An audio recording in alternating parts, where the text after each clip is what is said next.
Buenas noches a todos y a todas. Y yo empiezo haciendo agradecimientos. Yo agradezco mucho la invitación por estar aquí en esta noche con ustedes. Estoy muy contenta. Y agradezco entonces al maestro Fabián Morales, de la Universidad Católica de Pereira, al maestro Carlos Díaz, director del Programa de Negocios Internacionales de la Universidad Católica de Pereira, y también el maestro Oscar Martínez, de la Universidad Católica de Manizales. Y finalmente agradezco a mi colega brasileña y amiga, a quien mucho admiro, maestra Bárbara Cardoso. É uma alegria imensa estar aqui e uma oportunidade muito especial para mim. Para falar com vocês, boa noite a todos, buenas noches a todos, deste tema que é um tema que que nos concerne, que diz respeito a todos nós outros. Pido desculpas, desde luego, por mi portunhol. Eu tenho esperança que vocês possam me entender, se não todo, ao menos parte do que vou falar. Então, do ponto de vista institucional, agradeço muito também a Universidade Católica de Pereira e a Universidade Católica de Manizales e felicito-les por esta sabedoria de reunir duas universidades co-irmãs, vecinas, para tratar em conjunto, de maneira interdisciplinária, transdisciplinária, do tema da justiça de transição. Eu vou começar citando Gilles Deleuze. Gilles Deleuze, a certo momento, disse: repete-se mais o passado em la medida em que de menos nos recordamos, de que temos menos consciência do passado, menos vamos lembrar, vamos recordar. Então, penso em falar um pouco com vocês acerca do que uma colega nossa, que se chama Ruth Teitel, ha denominado de desarrollo de uma genealogia de la justicia de transição. Nós podemos perguntar se a justiça de transição se trata mesmo de um projeto universal comum para a humanidade, ou, ao contrário, se trata de uma justiça apenas solamente de los vencedores, de los conflitos, de las guerras e de las ditaduras. Então, eu gostaria muito de invitar-les a pensar, a refletir um pouco comigo acerca em um primeiro momento, da emergência de um sistema jurídico internacional que estabelece as bases disto que denominamos justiça de transição. E há algumas perguntas fundamentais, desde logo. O que é a justiça? O que é a justiça de transição? E como ha mencionado o maestro Oscar, a transição é para quê? Para onde vamos? O que esperamos? É a transição de conflitos, de guerras internas, de las ditaduras, para o quê? Para a democracia, para o Estado de Direito, para a paz, ou para um cenário de justiça não apenas interna, mas um cenário de justiça global.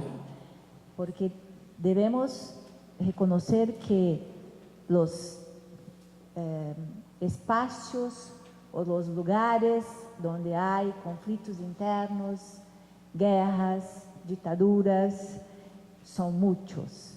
Então, podemos nós outros nos perguntar se há possibilidade de que, quando se habla de justiça de transição, há possibilidade de pensarmos em uma justiça do ponto de vista global.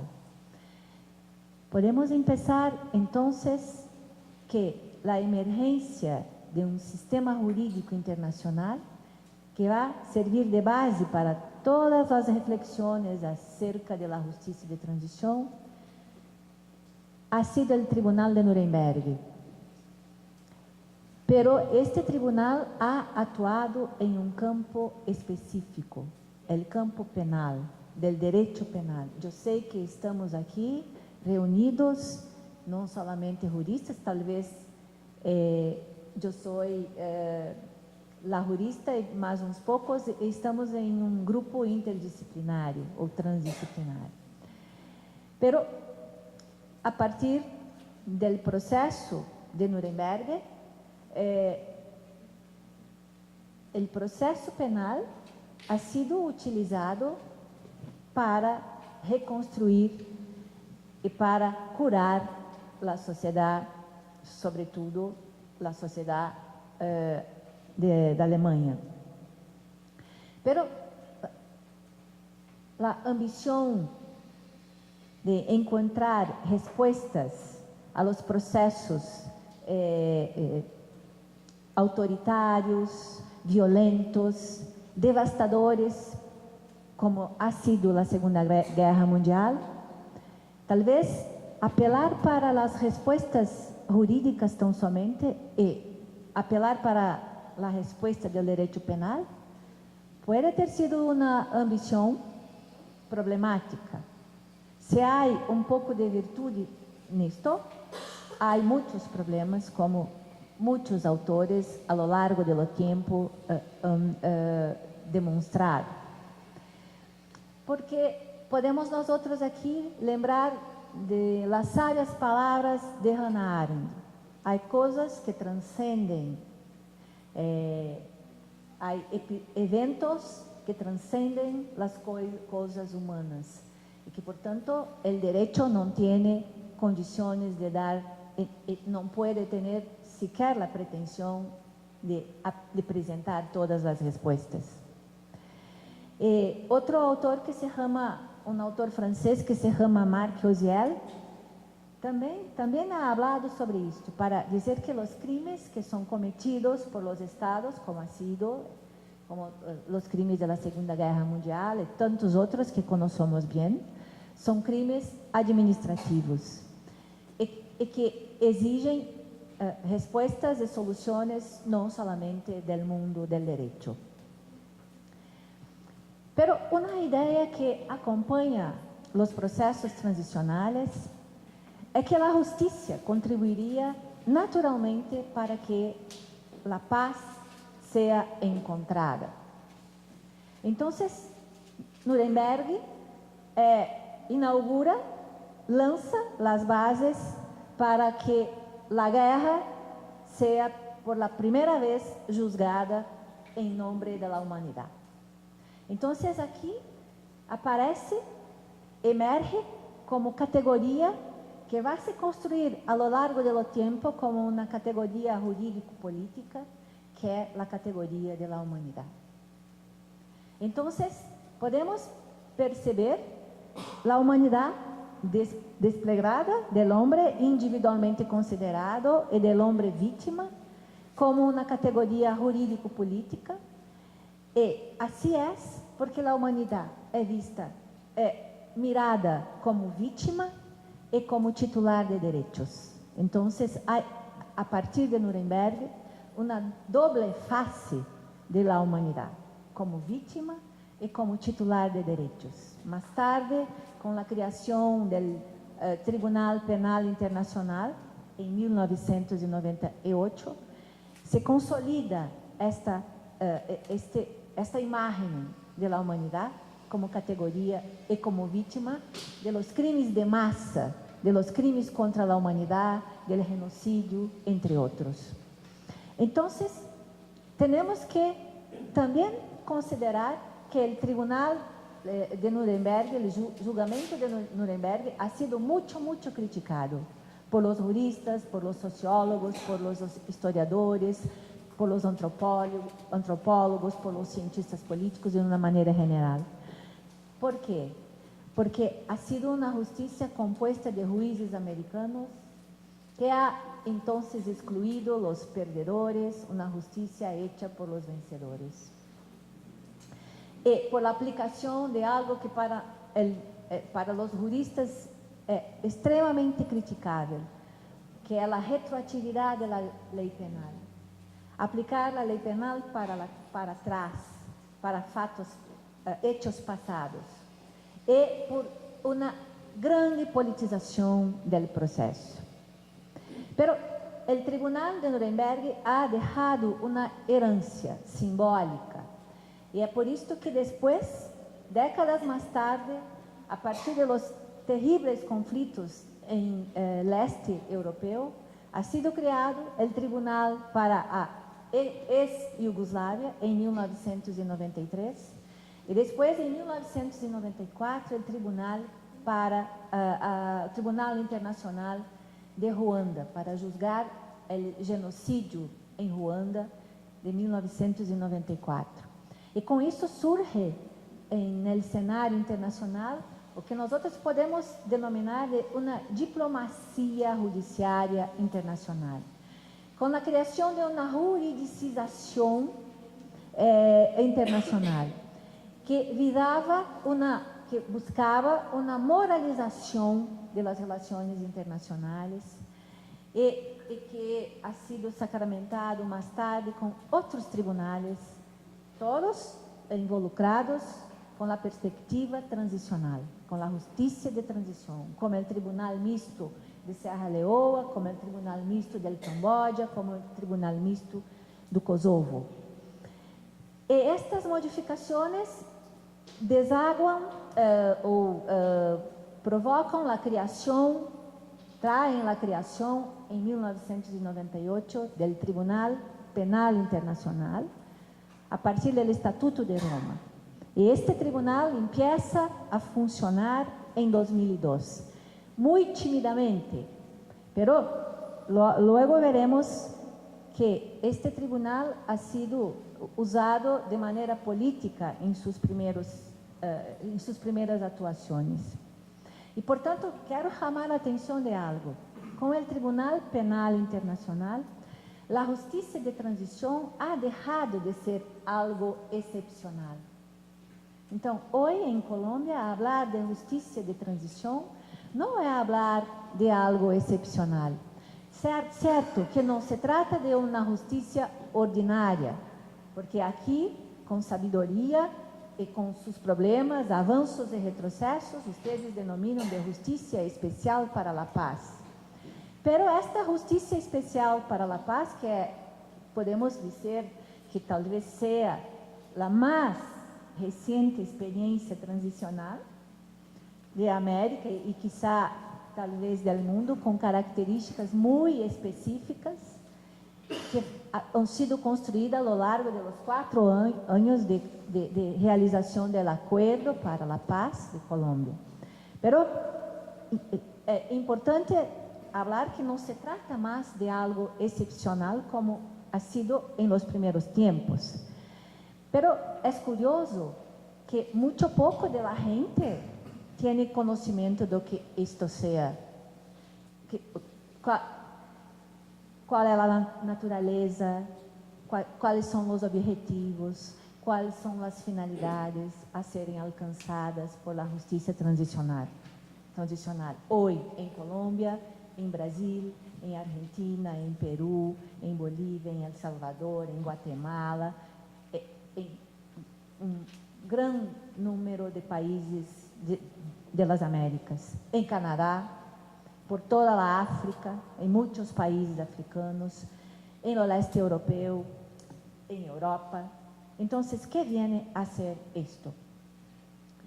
En la práctica, entonces, o que percebemos hoje que este tribunal, que está em Haia, é um tribunal que tem praticado sua experiência jurisdicional, sobretudo para os países do sul global e especificamente para países africanos. Então, este tribunal, que é um tribunal que existe para combater as violações massivas a los crimes contra a humanidade, genocídio, entre outros, sofre las mismas críticas que los derechos humanos tienen sufrido a lo largo del tiempo, que los derechos humanos han sido hechos por los occidentales, que han sido construídos por una élite jurídica privilegiada y que su universalidad tiene más por función continuar los procesos de dominación do que el contrario. Entonces, con todas estas críticas, podemos nos preguntar si mismo así, al hablar de justicia de transición, podemos hablar en la construcción de una comunidad jurídica mundial. Si hay una base común de valores que podemos nosotros defender, buscar la aplicación, aunque tengamos diferencias culturales, diferencias históricas, aunque los padrones de violaciones de los derechos humanos en algunos lugares más masivos que en otros, aunque las consecuencias de las violaciones sean diferentes en distintos países, en distintas comunidades, como nosotros sabemos. Entonces, los mecanismos de justicia de transición en muchos estados han sido colocados en práctica por influencias que llegan de lo exterior, de otras experiencias más antiguas, más consolidadas, do que ya voy a hablar. Pero esta justicia penal internacional, que viene del Tribunal Penal Internacional, puede, sí, de cierta manera, nos presentar una nueva visión del mundo, que suscita, que provoca esperanzas de un lado y muchas críticas de otro lado.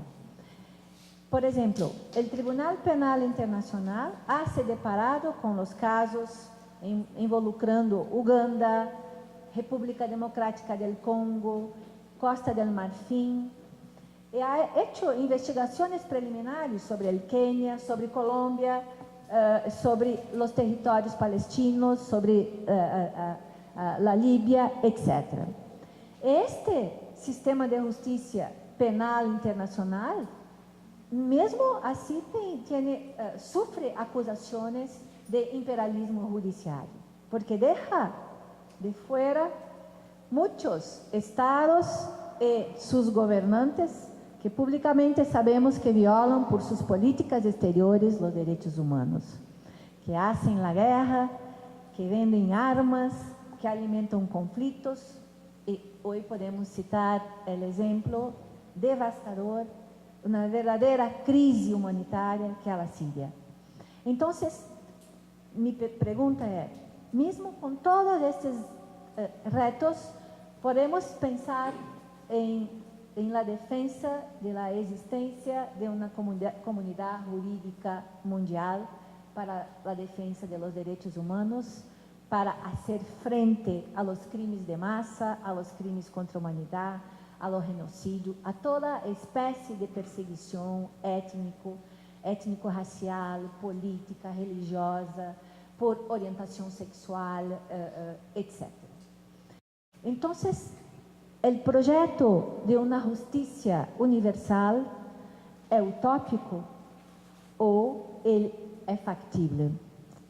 Este projeto é capaz de conter a violência de la guerra e de los conflitos internos?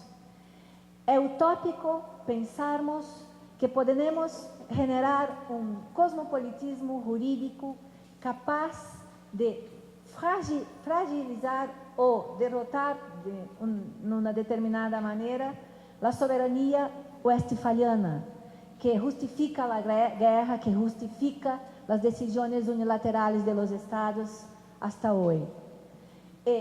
Poderemos pensar nosotros em caráter subsidiário de las instâncias internacionais em relação aos estados.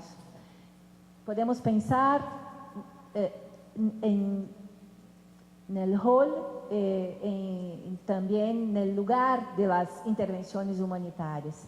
Y cómo dar cuenta hoy de la tensión entre la pregunta y la crítica a soberanía solitaria de un lado y el riesgo de otro, de un imperialismo universal también. Entonces, les invito a pensar un poco sobre la figura de la soberanía no más solitaria, más una soberanía solidaria.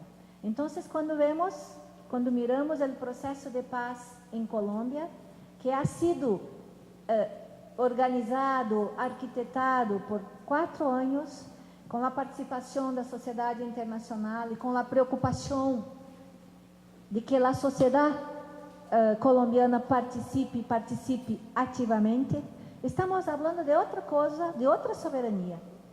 E se trata, sim, de uma soberania partilhada, de uma soberania em cooperação, de uma soberania aberta e não cerrada.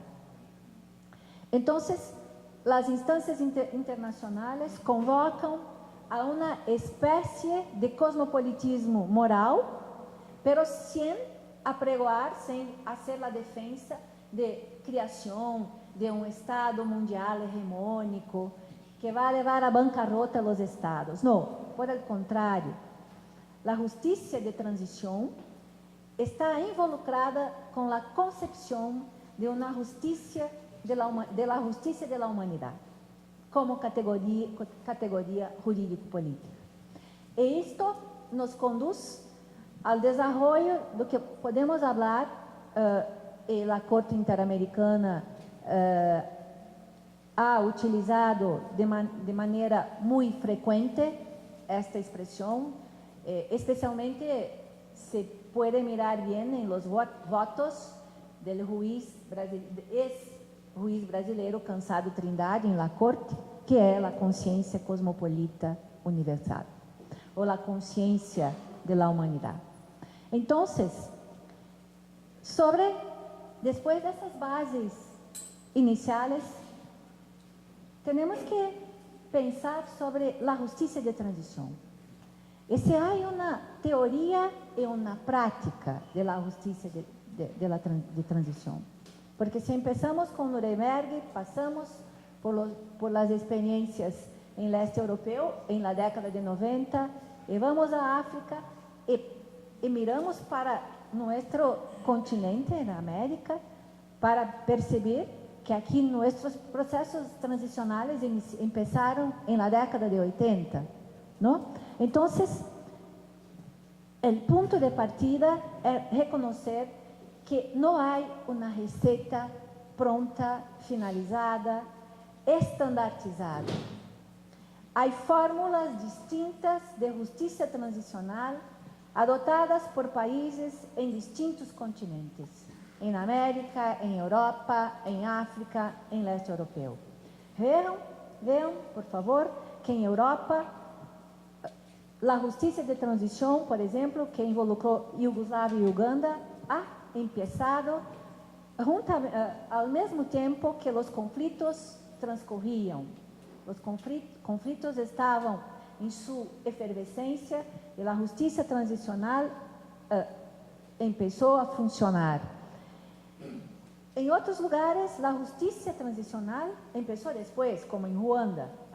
Depois do conflito, se começaram os trabalhos de justiça transicional. Em Alemanha Oriental, a transição ha ocorrido pós-momento autoritário. Em África do Sul, em momento pós-apartheid. Em Timor Oriental ou nos Balcãs, a justiça de transição funcionou em um contexto de guerra internacional. E podemos reconhecer a existência de outras justiças transicionais inacabadas, limitadas, parciales como en Marruecos, España y en Rusia. En América, nuestra experiencia empieza con la primera comisión, vamos a denominar de Comisión de la Verdad de Bolivia, y después de la Comisión de la Verdad de 1984 de Argentina, y después han surgido las comisiones de verdad en Chile. Tengo que hablar que mi país ha sido tal vez el último país a hacer su lecciones de casa, que es Brasil, porque ha constituido su comisión de verdad en 2011, que ha empezado a funcionar en 2012 y ha presentado su relatório final al final de 2015. Más tarde, después de las comisiones de verdad, es que empezaron los procesos de memoria y las acciones de memorización y todos los otros pilares de la justicia de transición que enseguida voy a hablar. ¿Cuáles son entonces los pilares? Tengo que, en respecto a la pluralidad del público, hablar un poco de esto. La ONU, desde ya algún tiempo, viene se esforzando mucho para contribuir con la construcción de una teoría de la justicia de transición. Entonces, podemos tomar como punto de partida el relatorio de un francés que se llama Louis Joannet, que ha sido el relator especial para la violencia. Ella ha entregue un relatorio donde ha apresentado o que podemos denominar de 4 pilares básicos de la justicia de transición. E que podemos perceber que estes pilares estão aqui em Colômbia, de uma maneira ou de outra. Em 1997, então, Louis Joannet apresentado o relatório. O primeiro pilar e o mais comum, mais conhecido em meu país, este pilar que mais ha funcionado hasta hoje, é o pilar del derecho a la justicia.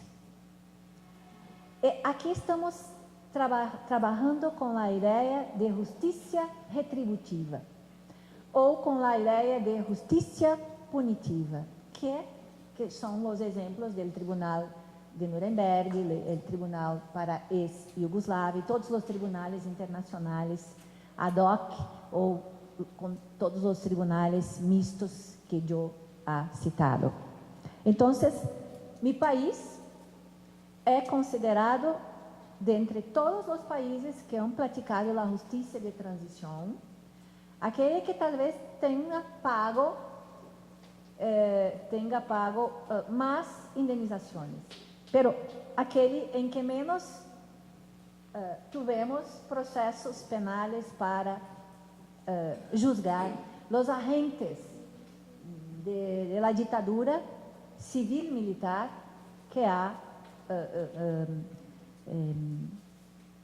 dominado o país por muitos anos. Então, o direito à justiça é este mais conhecido de nós outros e que muitos países han renegado, han dejado de lado porque fizeram a opção por outras modalidades de justiça transicional. O segundo pilar é o pilar do direito à verdade, que pensamos que podemos reconhecer que parece que que hoje está muito forte em Colômbia. Este pilar é representado por la abertura de los arquivos, por la existência de comissões de verdade, por comissões de anistia, como o caso brasileiro. Nós temos uma comissão de anistia que ha sido criada em el governo do presidente Lula em 2002. E por mais de una década, la Comisión de Amnistía, con la llamada Caravana de Amnistía, ha percorrido todo el país para escuchar a la gente, las víctimas, sus familiares y la sociedad, para que el Estado brasileño presentase su pedido de perdón para las víctimas y para la sociedad. Y para que, entonces, pudiese haber un momento de encuentro entre el Estado, que practicó los actos arbitrarios, violentos, de tortura, muerte, tratamientos deshumanos y degradantes, con las víctimas. Y tenemos una otra experiencia en Brasil, que son las llamadas clínicas del testemunho, donde en todo el país hay 5 instituciones que son compuestas por profesionales del área de la psicología, de la antropología, para escuchar las víctimas, sus familiares, y para que, do punto de vista del reconocimiento del daño psicológico, los profesionales puedan ter a oportunidade de escuchar e de fazer a catarse e de fazer o reconhecimento da violência.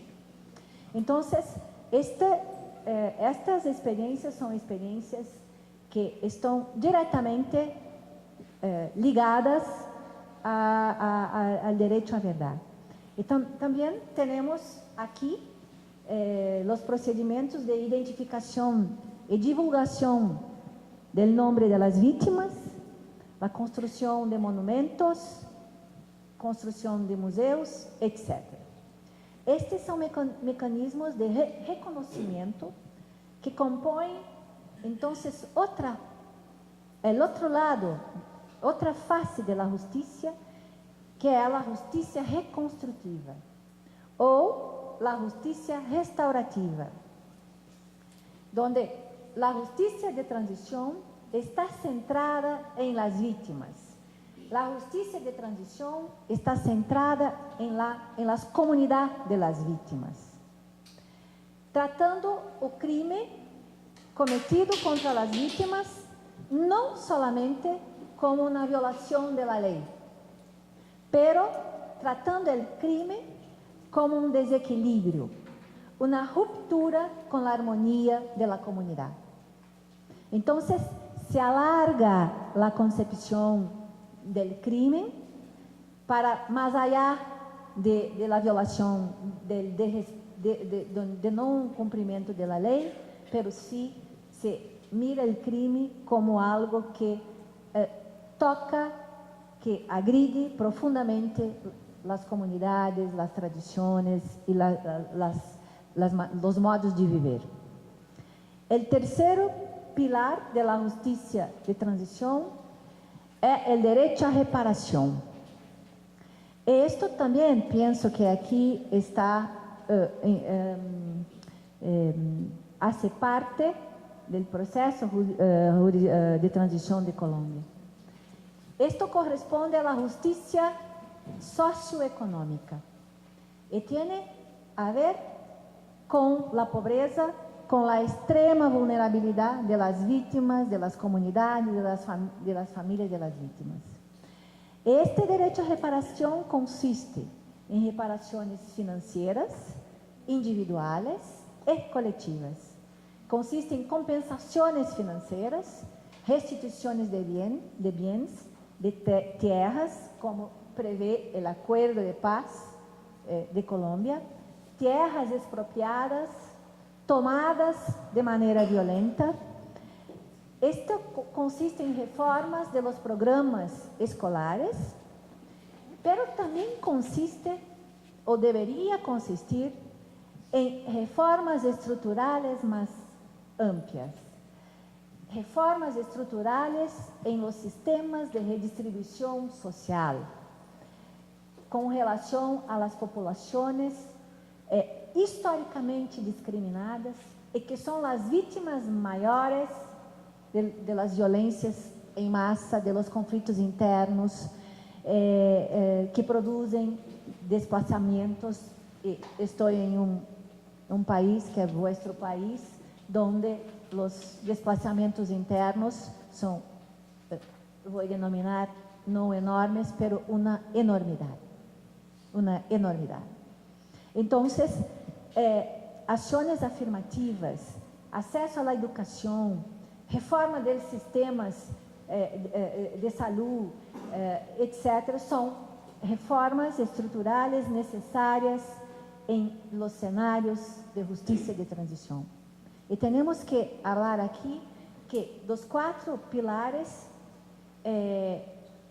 as reformas de las instituições, a adoção de grandes projetos de reconstrução social, de reformas estruturais, são aqueles que menos os estados fazem, que é mais difícil para os estados realizarem. Então, em los vários precedentes da Corte Interamericana de Direitos Humanos, que involucram países vecinos, Peru, Chile, Argentina, Uruguai, Brasil, com o caso Araguaia, entre outros países da América Central, as determinações da Corte Interamericana de Direitos Humanos são tanto para ser a justiça individual com as vítimas.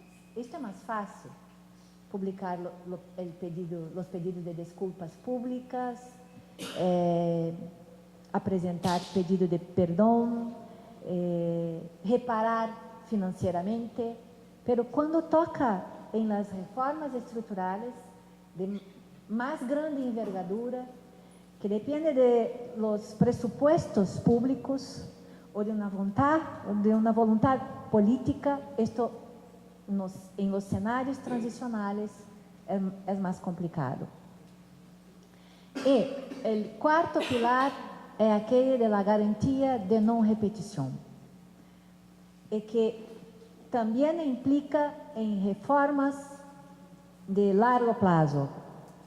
E isto, as garantias de não repetição, comprovam a relação entre a democracia, a justiça de transição, a democracia, o reforço do Estado de Direito e a efetividade de los direitos humanos.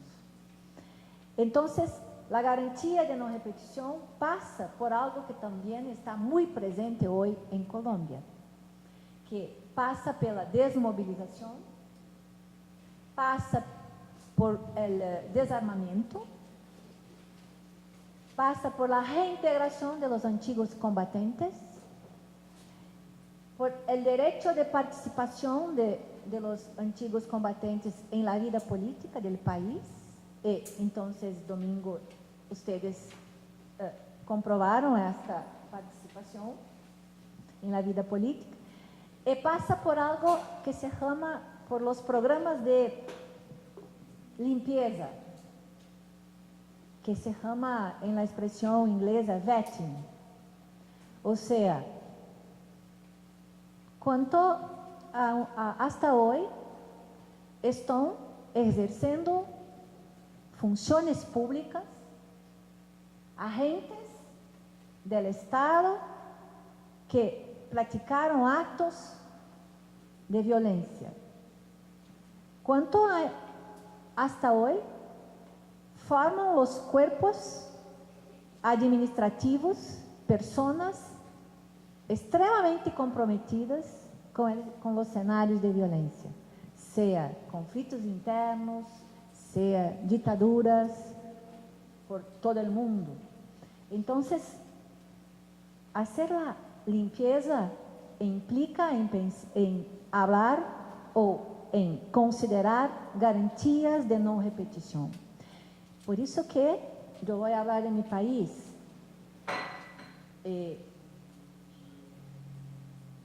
Temos hasta hoje elevados índices de autoritarismo em las instituições. Então, como tenho liberdade acadêmica, porque sou uma professora universitária, exerço minha liberdade acadêmica, temos que pensar hoy, en 2018, la intervención militar en Río de Janeiro, decretada por el gobierno federal de mi país. ¿Cuánto esto replica y cuánto esto demuestra para nosotros que tenemos una heranza autoritaria y que el autoritarismo se repite de otras maneras, pero él existe y está presente en muchas instituciones del Estado, que no se reformaron integralmente, que no hicieron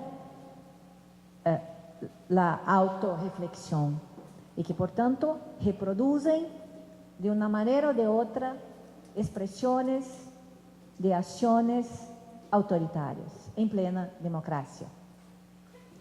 Por esto que, en el ámbito de la garantía de no repetición, tenemos esto que es fundamental y de que me ocupo hoy, la necesidad de reconstituir las instituciones.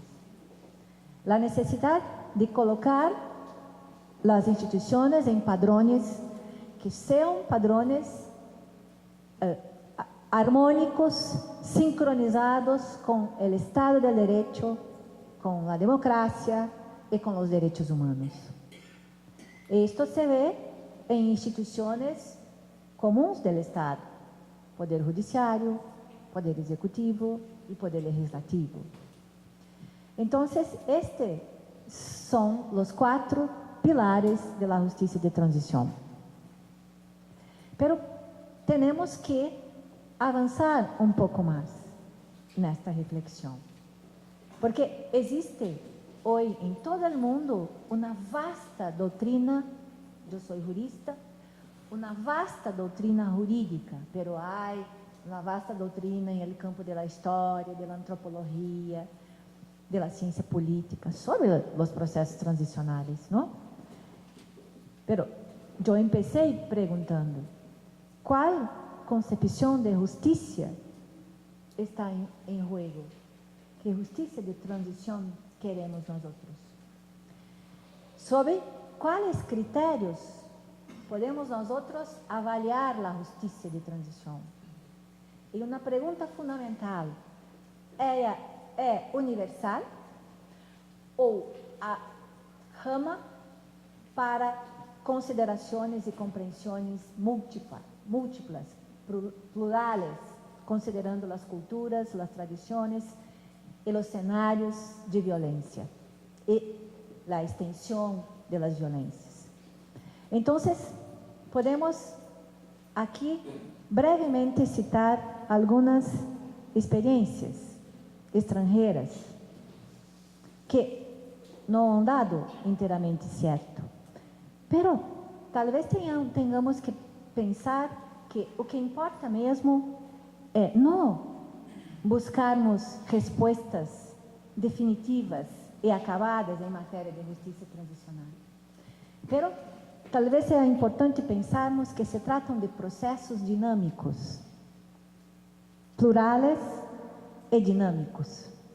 E, portanto, há interações distintas, considerando los espacios culturales, el tiempo histórico, el Estado, el grado de democracia y finalmente las experiencias vividas. Entonces, miren que yo hablé que en 1993 se ha creado el Tribunal Internacional para el Conflicto de la ex-Yugoslavia. Miren que este tribunal, que ha finalizado sus trabajos en noviembre de 2017, no ha conseguido debelar los conflictos internos que involucraron Croácia, Sérvia, Kosovo, porque mesmo que el tribunal tuviese llamado los agentes responsables, el presidente del país, y colocar en los bancos de los réus, las escolas continuaram a ensinar depuração étnica. internamente. La educación reavivó los conflictos étnicos en el este europeo. Entonces, esta justicia que está representada por un tribunal internacional ha sido compelida por presión de ONGs a criar sus comisiones de verdad, inspiradas en la Comisión de Verdad del África del Sur, porque la justicia solamente no proceso simplesmente com as condenações, com a justiça então punitiva. Então, este modelo não ha dado certo unicamente a justiça penal. Ha sido necessário lançar mano de los outros pilares da justiça de transição para promover a paz, para reduzir los conflitos internos en el este europeo. Lo mismo se puede hablar de Uganda. Uganda tiene una historia, porque había una separación, y hasta hoy, entre los pueblos del sur y los pueblos del norte. Los pueblos del norte considerados ignorantes, atrasados, bárbaros, ¿no? Y este pueblo se llama Acholi. Entonces, ha sido contra este pueblo que los sur hicieron la guerra y hicieron el genocidio. Pero, ¿cómo resolver, cómo dar respuestas a este conflicto que ha exterminado millones de personas? Entonces, Uganda ha decidido lançar mano de la tradición. Essa tradição se chamava mato o puti, ou seja, tomar a bebida amarga, sentar-se uns com os outros e acertar suas diferenças, tomando uma bebida amarga, está todo bem.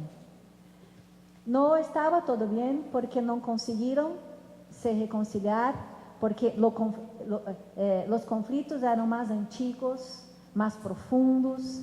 Entonces se hizo el apelo al tribunal. Este ha sido el primer caso del Tribunal Penal Internacional. Aquí la doctrina jurídica demuestra que el Tribunal Penal Internacional ha utilizado el caso de Uganda también para se promover como tribunal, porque era nuevo.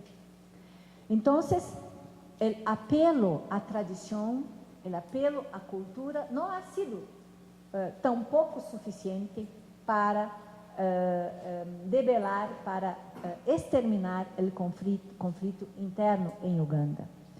Depois podemos citar o mesmo caso de Ruanda. Ruanda ha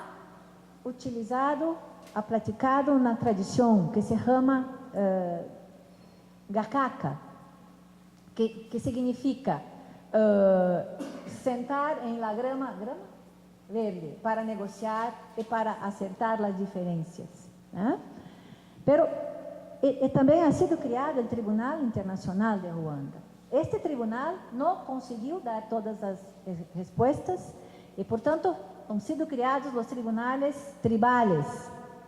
Pero estes tribunales ignoraram totalmente as consequências socioeconômicas do conflito.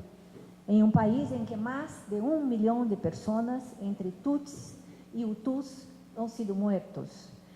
Então, esta prática do Gakaka é fundada, está ancorada em uma identidade narrativa, onde as vítimas e seus agressores se miram e tentam e buscam acertar suas diferenças. Pero isto não ha sido inteiramente possível, porque as vítimas e os vitimários não conseguiram acertar suas diferenças porque eram muito mais antigas, e porque as necessidades socioeconômicas não han sido enfrentadas por los tribunales tribales.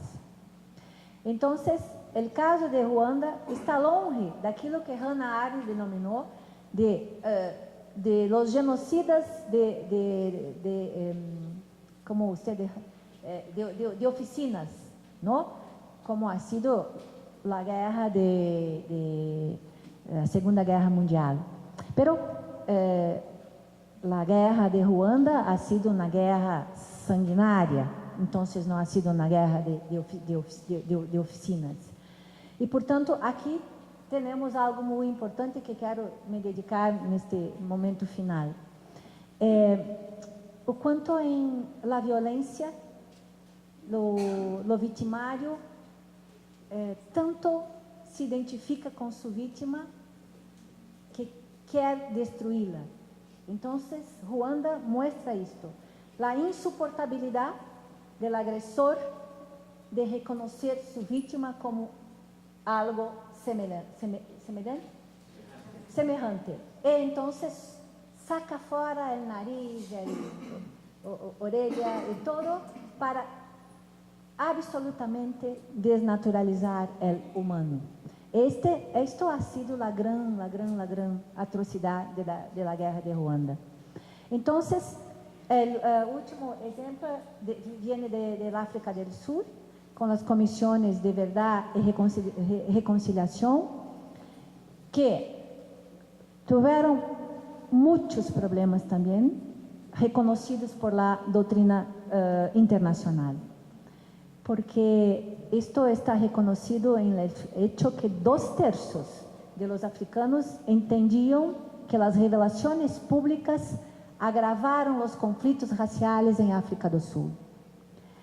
As curas individuais e a reconciliação foram mais promessas, mais artículos de fé que propriamente produziram a paz, a reconciliação e o perdão em África do Sul. Miren que hasta hoje há gente que ingressa com processos judiciais buscando reparação financeira, porque não concordaram com o perdão e com a reconciliação. Com isto quero falar a vocês que não há uma fórmula, não há estándar, não há solo caminho para a prática da justiça de transição. Havia muitas coisas para falar sobre isto, mas o tema é muito vasto.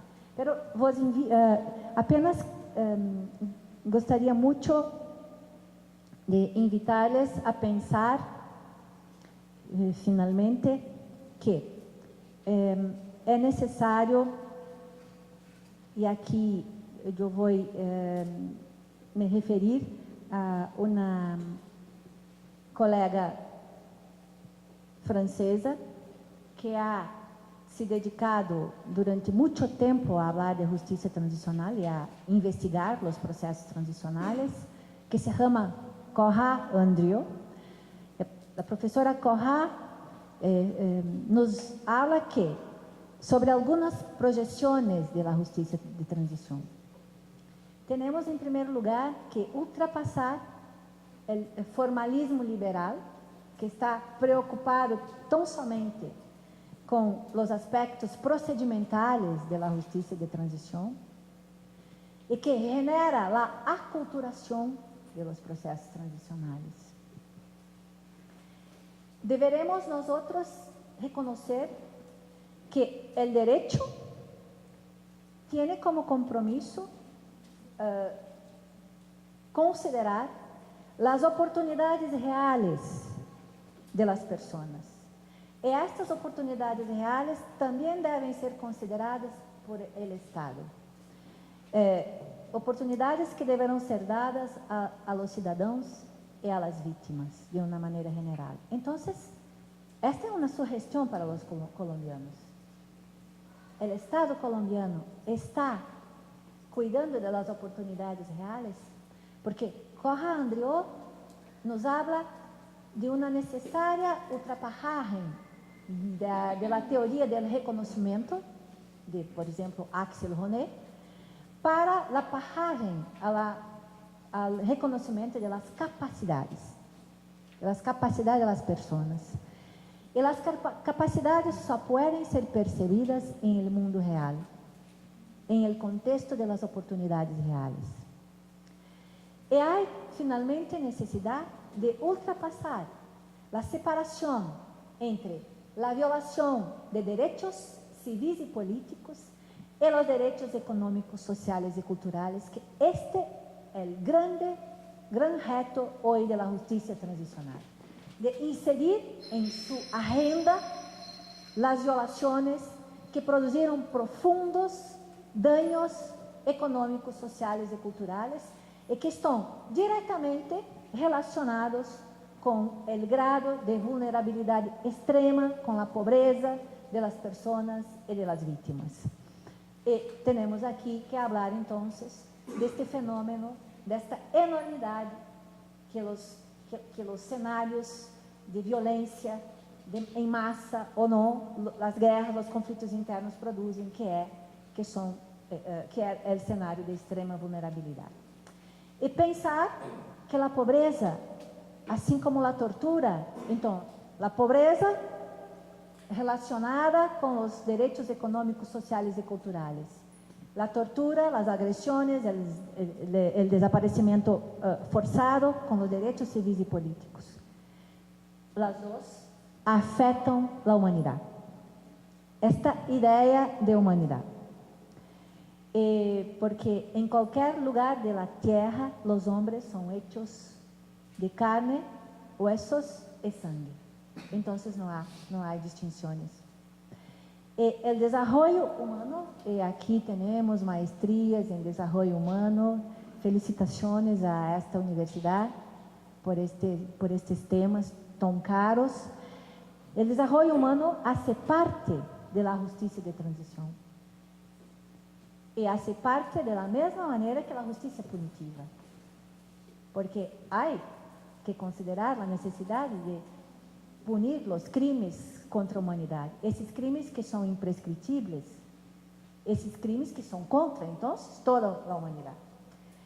E, portanto, é importante a abordagem das capacidades, e não somente a abordagem do cuidado, de la depuração, etc. E o papel do Estado não é apenas curar, sanar as heridas, mas o papel do Estado é tornar a gente que ha sido vítima capazes de agir, a promover autonomia material, autonomia psíquica, autonomia educacional.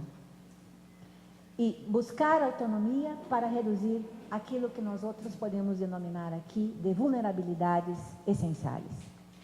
Esta inflexão capacitadora, como diz Cora Andrieu, é dos pontos fortes da justiça de transição hoje em el mundo, pois autoriza a las vítimas tomar a palavra por meio do que se espera seja diálogo participativo, por meio da produção da memória, das caravanas de anistia, dos projetos, por exemplo, em Brasil, Tortura Nunca Mais, das Madres da Praça del Mayo, etc. E aproximar a justiça de transição com a vulnerabilidade é lembrar de dois projetos, de projeto de ONU, que se chama Voz dos Pobres, Voz dos Pobres do ano 2000. Ou seja, aproximar o caráter reconstrutivo da justiça de transição com os outros caráteres, punitivo, memorização, etc. E, portanto, aqui termino. A importância de políticas educativas, a importância de pensar efetivamente a dignidade humana em el mundo real e não em el mundo fictício de la teoria, pensar em la produção de la memorização, em la identificação mais que em la identidade. E que os acordos de paz sejam tratados como horizontes reguladores como processos dinâmicos, reales e concretos. E que esta construção da justiça de transição seja, ao mesmo tempo, uma construção flexível, dinâmica, também frágil, por que não? Pero que mire o horizonte e mire, sobretudo, e especialmente, algo que está em la pauta del fenômeno del cosmopolitismo jurídico. Trago aqui a vocês, então, meu último livro sobre cosmopolitismo jurídico, que é a preocupação com as gerações futuras. Este é o grande elemento que ha sido olvidado por los direitos nacionais, por el direito internacional, e que se inscreve em la pauta, em la agenda del cosmopolitismo, que são as gerações futuras. Gracias.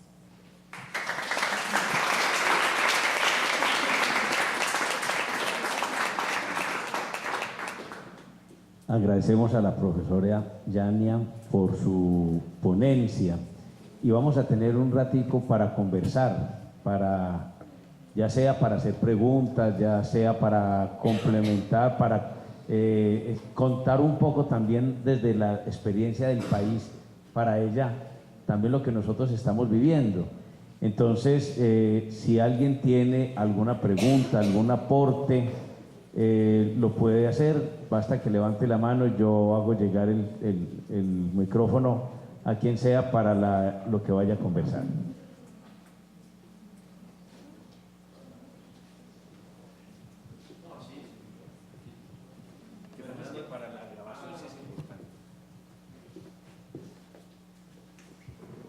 Buenas noches, mi nombre es Steven García, estudiante de Administración Pública de 10º semestre. Durante su intervención, que obviamente aplaudo, tiene un contexto mundial, pero me surgen varias dudas al respecto en cuanto al conflicto colombiano. Usted nos mencionaba sobre Alemania, sobre Uganda, pero yo siempre he pensado y he sido muy crítico. De hecho, yo apoyé el proceso de paz, pues voté el sí, pero cuando ya después el proceso que se ha venido implementando, lo que se ha venido observando por parte del gobierno nacional, me surgen muchas incógnitas con lo que usted nos ha hablado. Primero, en cuanto a los espacios geográficos, para mí sería muy difícil tratar de describir la guerra de África y Alemania con la guerra colombiana, puesto que la geografía no nos permite, digámoslo así, vista desde un punto militar, pues tener diferentes herramientas como para ir y opacar a través de la fuerza a los grupos subversivos. Mientras que en Alemania y en África, pues obviamente contaban con llanuras, nosotros contamos con montañas. Y obviamente en cuanto a eso, el armamento, pues obviamente no puede ser cargado por un soldado, sino a través de bestias. Entonces, en cuanto a eso, me empieza como a surgir todo eso en el tema geográfico. También le percibí que usted hablaba sobre cómo hacer una reforma del Estado. Percibí de pronto de que usted implementa una constituyente. O sea, de pronto usted está de acuerdo en que Colombia reforme la constitución política que hoy tenemos. En cuanto a materia financiera, todo lo que se hablaba sobre museos, educación, viendo el proceso de paz que se firmó, indiscutiblemente ha dejado las finanzas del país, esto en materia de finanzas públicas, pues las finanzas públicas de nuestro país están muy golpeadas. Cuando todo el mundo quiere, por ejemplo, lo que veíamos el domingo, los jóvenes impulsando el voto en blanco, un ejemplo claro con eso.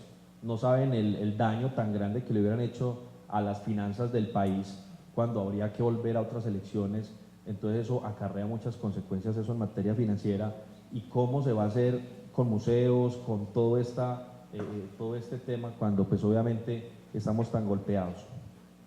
En cuanto al tema de reparación que los victimarios hablaban, ¿cómo vamos a reparar cuando se firmó un acuerdo y la Fiscalía General de la Nación ha venido sacando a la luz pública todos los bienes que aún la misma FARC no habían, digámoslo así, dado a conocer. La línea de supermercados, todo lo que se ha venido pues saliendo a la luz pública. Y en cuanto a ese tema de la moral, yo pienso que me gusta mucho cuando usted nos hablaba de pronto de ese país que soñamos, de qué rico sería Colombia o qué rico sería un proceso de paz desde nuestro pensamiento, ¿cierto? Donde no hubiera cualquier infinidad de conflictos, pero la realidad de nosotros es demasiadamente cruel. Cuando ahorita el 20 de julio, el domingo pasaron las elecciones y no hablaron sobre cuántos senadores fueron, de cuántos representantes llegaron, sino de que el uno le ganó al otro en una consulta de apenas de precandidaturas presidenciales. Cuando en mayo 27 el país en este tiempo se va a volcar a que las elecciones presidenciales sean en la primera vuelta. Entonces mire todo lo que nos vamos a encontrar con eso sumado al 20 de julio, cómo va a ser la posesión, digámoslo, la posesión de todo el Congreso, que es en plena plenaria, solamente 10 miembros de las FARC contra el resto de todo eso, ¿cómo va a ser ese proceso ahí? Bueno, y en tema de crímenes del Estado, sí quisiera que nos explicara mucho cuando usted hablaba sobre crímenes del Estado, es igual a crímenes administrativos. Qué pena tantas preguntas, pero sé que... Bueno, ¿alguna pregunta, intervención más? Tenemos solamente como 7 u 8 minutos para terminar. Cada vez que uno intenta acercarse a lecturas de dinámicas transicionales aplicadas a nivel mundial, cada vez que uno lee lo que ha pasado a nivel global, en el caso de Ruanda, en el caso de Centroamérica, en el caso de América del Sur, cada intento de lectura que uno plantea, lo que uno reconoce es más frustraciones que hallazgos. Cada vez que la Corte interviene y que uno lee en detalle lo que pasa a nivel como puntual, uno reconoce fundamentalmente cómo la Corte omite parte de la verdad y lo estructural queda de lado. Siempre queda el discurso de la inclusión, el discurso que permite la lectura de lo que pasó. Creo que las Cortes internacionales investigan porque lo hacen, pero no juzgan de forma, digamos, pertinente, amplia y debida. Es cada intento, al menos nuestro, de acercarnos a temas puntuales, crea la sensación de frustraciones nuevas. Pareciera ser unas cortes globales, internacionales, que logran plantear lecturas interesantes en el diagnóstico, pero precarias en la aplicación de justicia real, precarias a la hora de transformar lo que causó el acto violento inicial. Y en esa medida, pareciera ser más un discurso global. Como siempre, uno vota por el menos malo, entonces uno vota por esa opción ante la ausencia de otro modelo alternativo, pero termina siendo un discurso que justifica acciones totalitarias por momentos, que invisibiliza hechos de crudeza extrema, que logra crear una condición realmente de injusticia bajo la tutela de la democracia, de la inclusión. Hay un imaginario incluyente, de justicia, que le da a la víctima, que le da un lugar distinto, protagónico, central, pero en lo fáctico es todo lo contrario. Por eso quisiera puntualmente plantear en esta lectura completamente desesperanzada del marco normativo internacional, cuáles podrían ser, mencionaste al menos dos de ellas, que eran más culturales, que pudieron ser interesantes, cuál puede ser el camino para pensar transformaciones que realmente logren crear un modelo penal global que sea realmente, estructuralmente incluyente, o seguiremos construyendo dinámicas que finalmente crean sinsabores, que alejan la democracia y la inclusión. Una última pregunta, no vamos a tener más tiempo, me da pena porque nos vamos a quedar con las preguntas sin respuestas, porque tendremos que entregar aquí a las 8 en punto. Yania, mil gracias por tu presentación, yo voy a ser súper concreta. Mi pregunta es, ¿cuál es tu posición frente a las comisiones de la verdad y los aportes que hacen en todo el proceso pues, de justicia transicional? Y lo digo porque pues, nos estamos preparando en Colombia también para recibir y para empezar a actuar la Comisión de la Verdad. En mayo de este año pues ya nos van a presentar su metodología. Entonces, ¿cuál es tu postura frente a las comisiones de la verdad y los aportes que hacen a la justicia transicional? Bueno, qué pena, Yania, tenemos solo 5 minutos. ¿5 minutos? No, pero yo voy a conseguir. Yo soy optimista. Bom, sobre las 5 preguntas, como yo hablé, no hay. Yo voy a responder con una autora francesa que se llama Sandrine Lefranc. Sandrine, a cierto momento, habló que la justicia de transición serviu, na verdade, para criar novas categorias profissionais, para formar um grupo de expertos que tratam del tema de conflito e de justiça transicional. Pero esto não é inteiramente verdadeiro, é apenas em parte, pero tenho, sobre a primeira pergunta, claro que não, por isso que disse que não há respostas estandartizadas. Não podemos simplesmente importar os modelos de Alemanha pós-Segunda Guerra Mundial ou de África do Sul para a Colômbia. Porque os contextos geográficos, históricos, culturais, o cenário de 50 anos de conflito, as motivações são inteiramente distintas. Pero a pergunta é: há algo de comum entre os processos transicionais que Colômbia pode se utilizar? Esta é a sabedoria. Identificar o que tem de comum e que pode ser adaptado à realidade local, nacional. Depois, não sei, muitos países fizeram novas constituições depois de los conflitos, de las ditaduras, outros não. Outros simplesmente reformaram suas constituições ou las interpretaram de outra maneira. Então, o povo colombiano deve decidir soberanamente se quer ou não quer uma nova constituição.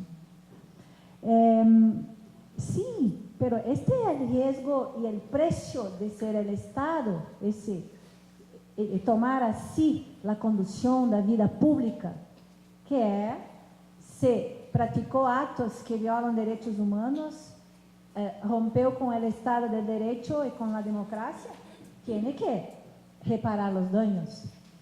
E bom, a questão financeira é outra situação. Como resolver isto? Mire que Brasil ha pago como que 2 bilhões e meio de reais em reparações. Mas se olharmos para Marrocos, que ha sustentado sua justiça de transição solamente em las reparações, ha pago reparações muito pequenas. E por isso o povo do Marrocos é extrema e profundamente insatisfeito com a justiça de transição de Marrocos. Porque os parâmetros de indenização são muito distintos entre os países. E claro, isso tem a ver com o orçamento. Outro caso, a Corte Interamericana, em um processo concreto, ha condenado Peru a um pagamento estratosférico e que não havia condições de pagar. Este é um problema das reparações. E os crimes de Estado, sim, são também crimes administrativos. São também crimes. Há crimes na condução dos assuntos públicos. Se quer, eu he hablado aqui hoje sobre a responsabilidade dos atores privados, das empresas, de todos os atores privados que, junto com os estados, praticaram os crimes da ditadura, dos conflitos internos, etc. E sobre a frustração com os tribunais, com a justiça penal internacional, com as condições precárias de aplicação no mundo real das decisões, eu concordo, eu estou de acordo, porque há um jurista também francês que se chama Antoine Garrapon, que ha escrito um livro que se chama De los crimes que não se pode punir nem perdonar, tampouco perdonar, porque são tão graves, são tão grandes, que não há reparação, que não há pedido de perdão, que não há desculpas públicas, que não há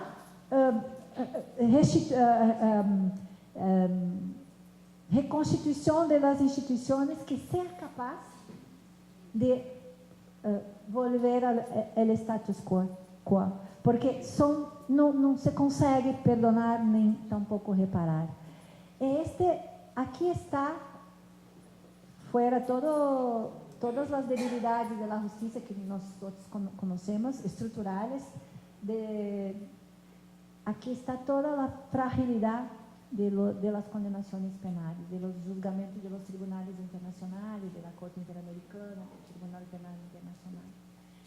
Porque é por isso que necessitamos de los estados, porque são os estados que cumprem as decisões de los tribunales.